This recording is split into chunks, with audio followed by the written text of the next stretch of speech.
వారిని జతపరచాలని ఆశపడుతున్న ఇరుపక్షాల తల్లిదండ్రులకి, బంధుమిత్రులకి, రక్త సంబంధులకి ప్రత్యేకమైన వందనాములు. మరి ముఖ్యంగా వేదిక మీద ఉన్న దైవజనులకి, అలాగే వివాహంను రిజిస్టర్ చేయడానికి వచ్చిన రెవరెండ్ డేలై గారికి, అలాగే ఈ యొక్కను వివాహమును అధ్యక్షత వహిస్తున్న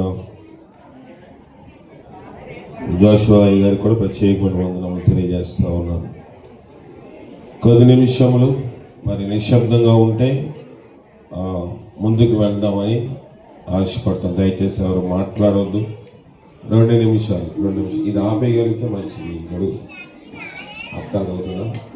ఇటుపక్క వాళ్ళు కనబడట్లేదు, అది ఇటుపక్క తీసుకొచ్చేది. అది అందరూ ఇటుపక్క బరువు ఎక్కువైపోయింది, ఇటుపక్క తేలిగ్గా ఉంది. సరే, మరి ఇంతకుముందే మన దేవుని వాక్యము మన పాస్టర్ గారు పాల్సందిపై గారు అందించారు. అనేక విషయములు, ప్రాముఖ్యమైన విషయములు మనకి తెలియజేశారు. నేనే వాక్యం చెప్పను కానీ అనేక మంది మరి ఈ వివాహమున కూడి వచ్చారు. కొంతమంది దేవుని తెలుసుకున్న వారు ఉన్నారు, దేవుని అంటే యేసుక్రీస్తు ప్రభుని తెలిసిన వారు ఉన్నారు. కొంతమంది యేసు ప్రభు వారు తెలియని వారు కూడా ఉన్నారు. ఎవరు ఎవరిని ఆరాధించినప్పటికీ కుటుంబ వ్యవస్థ అనేది ప్రాముఖ్యమైనది. బైబిల్ని బట్టి, దేవుని వాక్యాన్ని బట్టి రూఢిగా చెప్పగలిగేది ఏంటంటే, క్రీస్తు ఆ యొక్క వివాహంలో ఉంటే పెండ్లి కుమారుడు, పెండ్లి కుమార్తె ఉండాలని మనం ఆశపడతాం. వారిద్దరూ కూడా నూతనమైన వస్త్రములు వేసుకుని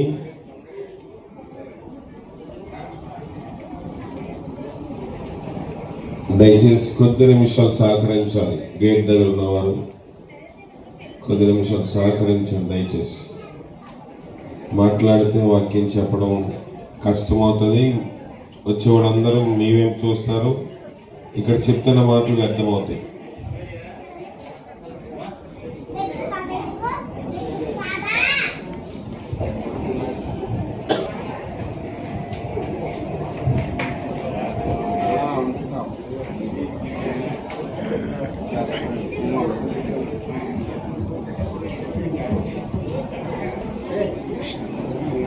మీరు అక్కడ మాట్లాడని చెప్పి నేను చెప్పలేను, ఆపేయమంటే ఆపేస్తాను.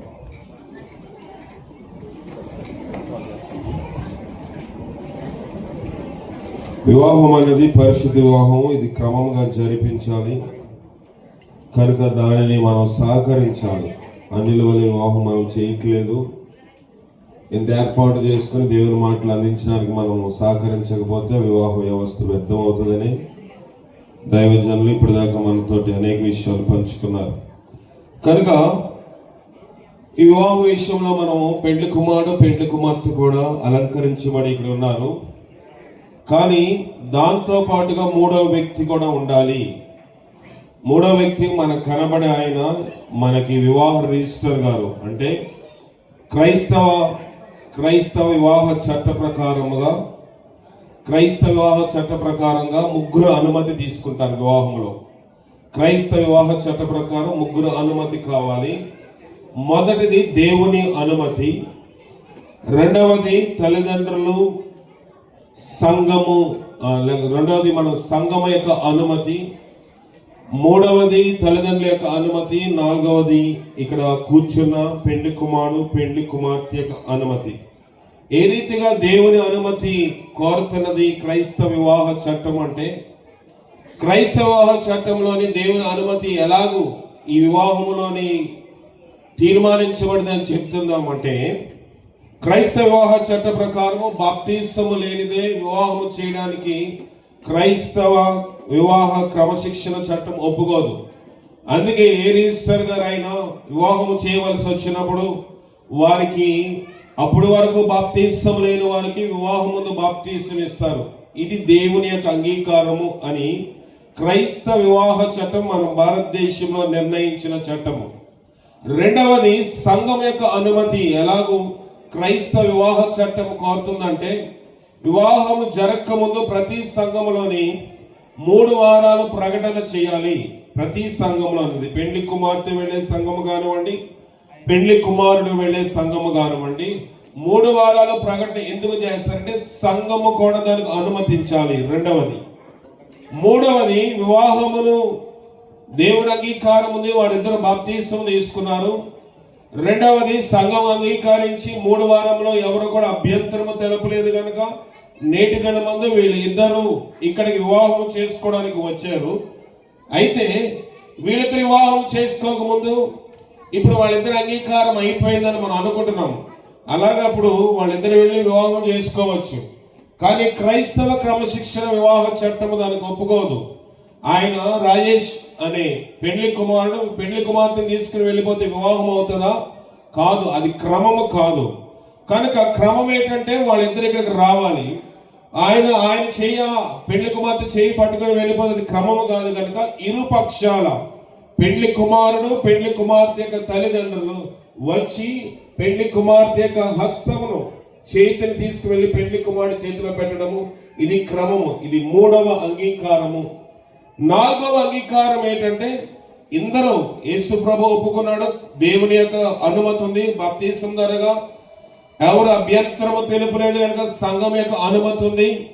అలాగే తల్లిదండ్రులు కూడా అభ్యంతరము తెలుపలేదు కనుక వారిద్దరు చేతులను కలుపుతారు. వీళ్ళ అందరూ అనుమతి ఉన్న వారి అంగీకారం కూడా తెలుసుకోవడానికి ఆఖరుగా రిజిస్టర్ గారు, మ్యారేజ్ లైసెన్సర్ వారి యొక్క అంగీకారం తెలిపిన తర్వాత వివాహంలోనికి ముందుకు వెళ్తారు. ఇది అంగీకారం యొక్క పద్ధతి, క్రైస్తవ వివాహ చట్టము యొక్క క్రమము.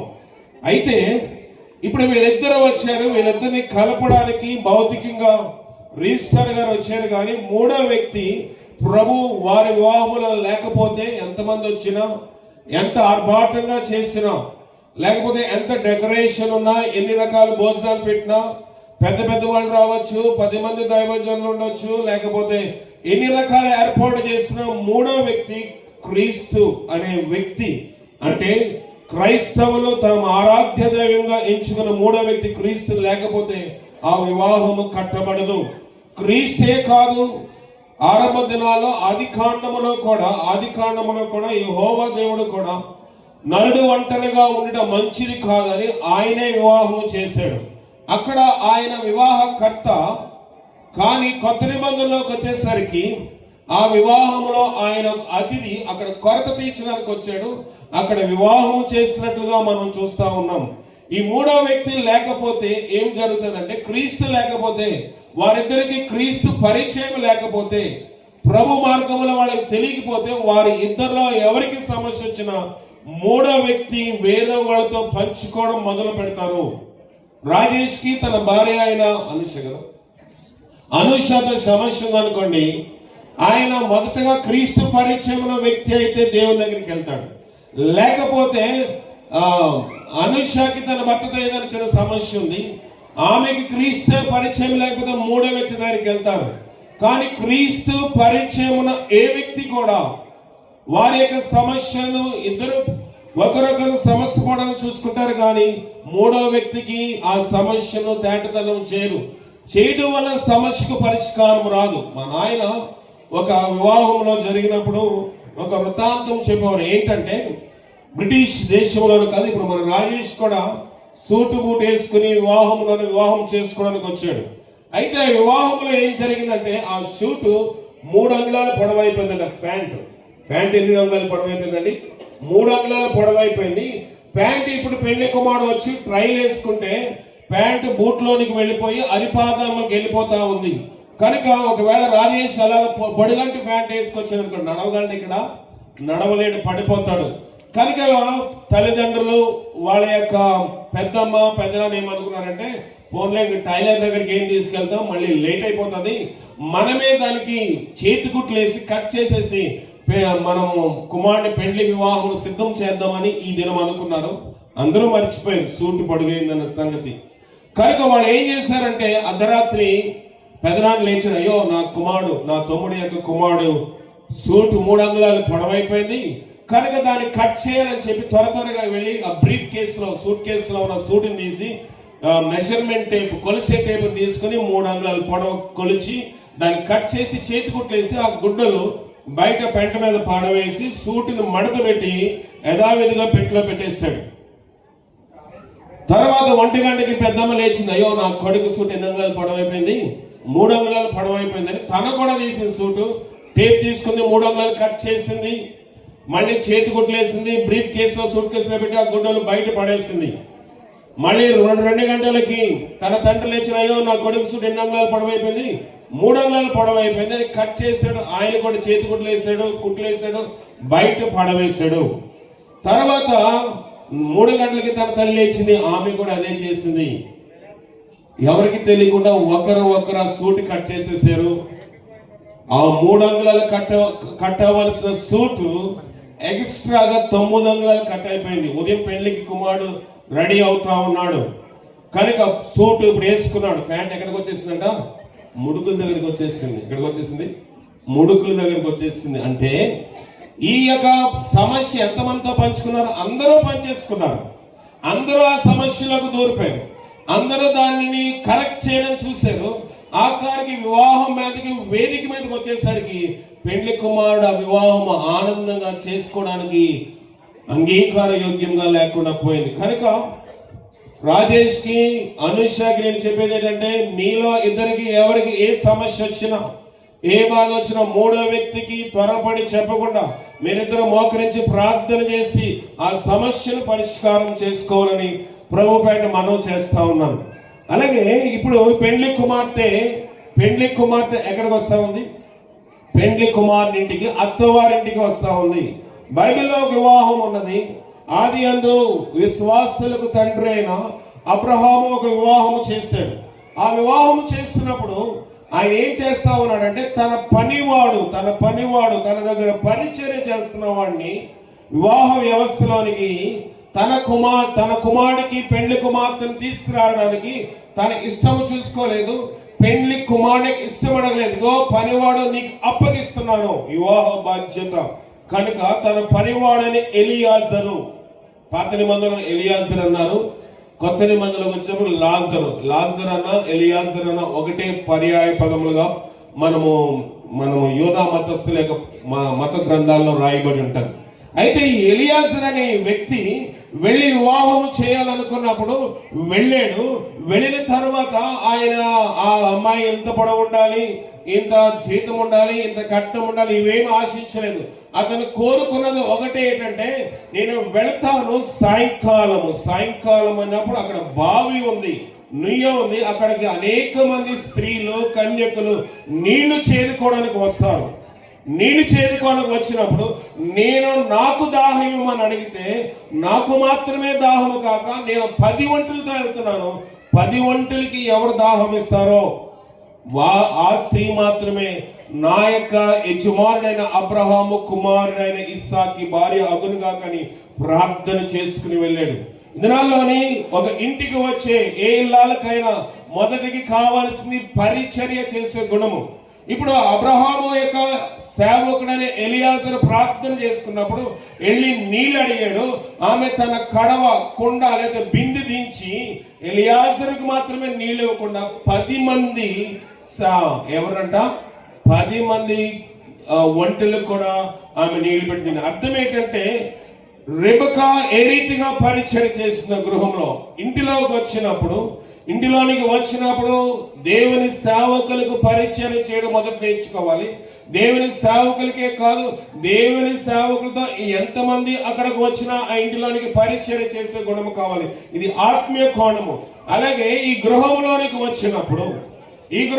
ఎవరు వచ్చినా, అది అత్తింటి వారు కానివ్వండి, పుట్టింటి వారు కానివ్వండి, పరిచర్య చేసే లక్షణము రెబెకా ఎలా కలిగిందో అనుష ఆ లక్షణము కలిగి ఉండాలని ప్రభుపేట మనం చేస్తా ఉన్నాను. అయితే ఒక గ్రామంలోని ఒక అత్తగారు ఉందంట. అత్తగారు ఉంటే ఏం చేస్తా ఉందంటే, అత్తగారు తన ఇంట్లోని ఆమెకు వంగ తోట ఉంది, ఇంట్లోనే పెరట్లోనే మిరపకాయలు ఉంటా ఉన్నాయి, ఇంకా జాంకాయలు ఉన్నాయి. అత్తగారు పనికి వెళ్తూ ఉంటుంది.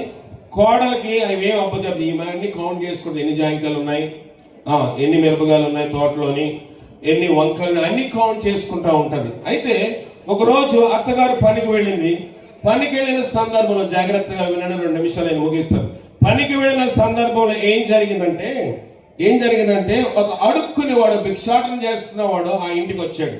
ఇంటికి వచ్చిన తర్వాత ఆ కోడలు ఉంది, కోడల దగ్గరికి వచ్చి, అమ్మ నాకు ఏమైనా భిక్షమేయండి అని అడిగితే దాదాపు 12:30 టైంలోని, అయ్యా నా దగ్గర ఏమీ లేదు, నేనే మా అత్తగారు ఏదైనా ఇస్తే తింటాను, ప్రతిదీ కౌంట్ ఉంటుంది, అన్నం ఉండా నాకు వేయలేదు, అందరికి లెక్కగా మా అత్తగారు అన్ని ఇచ్చిపోయింది, నేను ఇవ్వడానికి వీల్లేదా బాబు, నేనేమి భిక్ష, నేను దానం చేయనంటే ఆ యొక్క ఎవరు అడుక్కునేవాడు వెళ్ళిపోతా ఉన్నాడు. దారిలో వెళ్ళిపోతున్నా ఉంటే ఒక పెద్ద ఆవిడ ఎదురైంది. ఏ బాబు ఎక్కడి నుంచి వస్తున్నావు? ఫలానా ఇంటి దగ్గర నుంచి వస్తాను. ఏం చెప్పింది ఆవిడ?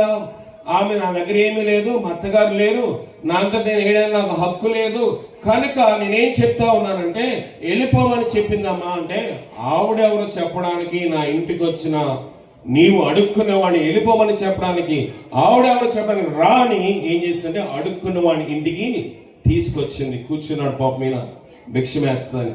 సరే ఈమె లోపలికి వెళ్ళిపోయింది, మంచిగా లోపల వండుకుంటుంది, తాలింపు వేస్తా ఉన్నారు, తిరగమూత వేస్తా ఉన్నారు, లేకపోతే అవి ఇవి చేస్తా ఉన్నారు. ఈ అడుక్కుని భిక్షాటన చేసే ఆయన బయటే కూర్చున్నాడు. చాలా సేపు అయిపోయింది, గంట సేపు ఈ అత్తగారు లోపలికి వెళ్ళి భోజనం చేసేసింది. భోజనం చేసి బయట వసారులోని పంచ దగ్గర ఒక మంచం ఉంటే దాన్ని వాలుస్తూ ఉంది తేల్చుకుంటూ. ఈ అడుక్కుని వాడు ఎక్కడున్నాడు? ఎండలోనే ఉన్నాడు. 2:30 అయిపోతా ఉంది. ఆ గిన్నె పట్టుకొని చూస్తాడు ఈమెం పెడుతుందని. ఏమయ్యా ఇక్కడే ఉన్నావా? ఇక్కడే ఉన్నాను. అమ్మా నాకు ఆహారం ఏంటంటే, ఇప్పుడు వెళ్ళు. ఏముందంట? ఇప్పుడు వెళ్ళు. ఆవిడెవడు చెప్పడానికి? ఇంటికి వచ్చిన అడుక్కునే అతనికి కూడా నా ఇంటి దగ్గర ఇది లేదని చెప్పే హక్కు కోడలికి లేదు. ఆ రీతిగా ఈ కుటుంబం గురించే కాదు, వినిచున్న అనేక మంది తెలుసుకోవాల్సిన సత్యం ఏంటంటే, ఇంటికి వచ్చింది ఎవరైనప్పటికీ ఆ యొక్క సహోదరి లేకపోతే ఆ పెళ్లి కుమార్తె ఆ ఇంటిని, తన తండ్రింటి వారిని, తన కుటుంబాన్ని వదులుకుని మన గృహం దగ్గరకు వచ్చినప్పుడు మనం అనుకున్న పెత్తనం చేసేస్తుందని కాదు. ప్రియమైన దేవుని సంగమా, ఇవి క్రైస్తవ అన్యులను కాదు, క్రైస్తవుల ఇలాంటి కుటుంబాలు ఉండడం వల్ల అనేకమైన కుటుంబాలు విచ్ఛిన్నం అయిపోతా ఉన్నాయి. కనుక ఈ కుటుంబము బహు సంతోషంగా ఉండాలి. ఇక్కడ మనము దేవుని వాక్యం చూసినట్టుగా ఆదాము అంటా ఉన్నాడు, నా ఎముకలో ఒక ఎముక, నా మాంసంలో ఒక మాంసము, ఇది నరుని తీయబడింది కనుక ఇది నారి అనబడదు. ఇక వారిద్దరు ఏమై ఉంటారంట? ఏక శరీరం అయి ఉంటారు. పెండ్లి కుమారుడు, పెండ్లి కుమార్తె ఇప్పటి వరకు ఒక్కొక్క గృహంలో పెరిగారు. వారిద్దరూ సెపరేట్ కాదు, వాళ్ళిద్దరూ వేరు వేరు కాదు. ఇక నుంచి వారు ఏక శరీరం అయి ఉన్నారు. అయితే ఇప్పుడు రాజేష్ తన భార్యను కొడతాడా? చెప్పు, కొడతావా? ఒకవేళ కొట్టాడు అనుకోండి, అర్థం ఏంటి చెప్పండి? ఎవరు కొడుతున్నట్టు? నువ్వు కొట్టేవంటే అర్థమే ఎవరు కొడుతున్నట్టు? నువ్వే కొట్టుకుంటున్నట్టు, అంతే కదా? ఇద్దరు ఒకే శరీరం అన్నప్పుడు రాజేష్ ఒకవేళ ఆయన కొట్టినా, ఒకవేళ అనూష తిరగబడి ఒకవేళ కాళ్ళు పట్టుకున్నా, ఎవరు పట్టుకున్నట్టు? తను తానే గాయపరుచుకున్నాడు. ఎందుకంటే బైబిల్లో ఒక ఆయన ఉన్నాడు, ఆయన సమాధుల్లో ఉన్నాడంట. ప్రభు అక్కడికి వెళ్ళినప్పుడు ఆయన మీద అపిత్రాత్మ ఉంది, దయ్యం పట్టింది. అతను ఏం చేసుకున్నాడంటే తనకు తానే గాయపరుచుకున్నాడు. అంటే దయ్యం పట్టినాడు తప్ప భార్య కొట్టినవాడు ఏం పట్టినట్ట? దయ్యం పట్టింది. అది భర్తను కొట్టినవాడు ఏం పట్టినట్టు? దయ్యం పట్టినట్టు. బైబిల్లో ఉంది, అతడు అనేక దినములు సమాధుల వాసన చేస్తూ తనకు తానే రాళ్లతోనూ గాయపరుచుకుంటా ఉన్నాడు. ప్రియమైన దేవుని సంగమా, ప్రియమైన బంధువులారా, రక్త సంబంధులారా, స్నేహితులారా, దేవుని వాక్యం సెలవిస్తున్నాం ఏంటంటే ఒకరు పరస్పరం అర్థం చేసుకోవాలి, కానీ ఒకరినొకరు కొట్టుకోకూడదు, గిలుకోకూడదు, లేని టైంలో ఒకలే ఉండకూడదు. ఇప్పుడున్న ప్రేమ అంచు వరకు వారిద్దరు కుటుంబాల్లో ఉండాలని ఆశపడతా ఉన్నాను. కనుక ఆ రీతిగా ఉంటేనే వారిద్దరు ఏక శరీరమై ఉంటారు. ఆ రీతిగా ఉంటేనే వారిద్దరి కుటుంబ వ్యవస్థ కట్టబడుతుంది. ఆ రీతిగా ఉంటేనే రాజేష్ తన భర్తను ప్రేమించగలడు, అలాగే రాజేష్ తన భార్యను ప్రేమించగలడు, అలాగే అనూష తన భర్తను క్రీస్తు అనే 3వ వ్యక్తి ఆ గృహంలో ఉండాలి. కనుక ఈ కుటుంబం మన ఎంగేజ్మెంట్ లో అన్ని విషయాలు దాదాపుగా చెప్పాను. ఈ కుటుంబం ఆత్మీయంగా ఉండాలి, ఆనందంగా ఉండాలి, ఆరోగ్యంగా ఉండాలి, దేవుని సన్నిధిలో ఎదిగే బిడ్డలుగా ఉండాలి. స్త్రీలు సాధారణంగా జడ వేసుకుంటారు. జడలో ఎన్ని పాయలు ఉంటాయండి? జడలు వేసుకున్న ఎన్ని పాయలు ఉంటాయి? మూడు పాయలు ఉంటాయి, కానీ అద్దంలో చూస్తే రెండు పాయలే కనబడతాయి. ఇక్కడ ఇద్దరే కనబడతారు, కానీ కనబడిన క్రీస్తు వీరి మధ్యలో ఉన్నప్పుడు వారి కుటుంబ వ్యవస్థ ఆరోగ్యకరంగా ఉంటది, ఆనందంగా ఉంటది, ఆత్మీయంగా ఉంటది, ఆప్యాయతగా ఉంటది, ఆతిథ్యం ఇచ్చే గృహంగా ఉంటది. అట్టి విధంగా ఆ గృహం ఉండాలని ప్రభుపేట మనం చేస్తూ ఈ కొద్ది మాటలు మన వెనుకలో దేవుడు దీవించును గాక.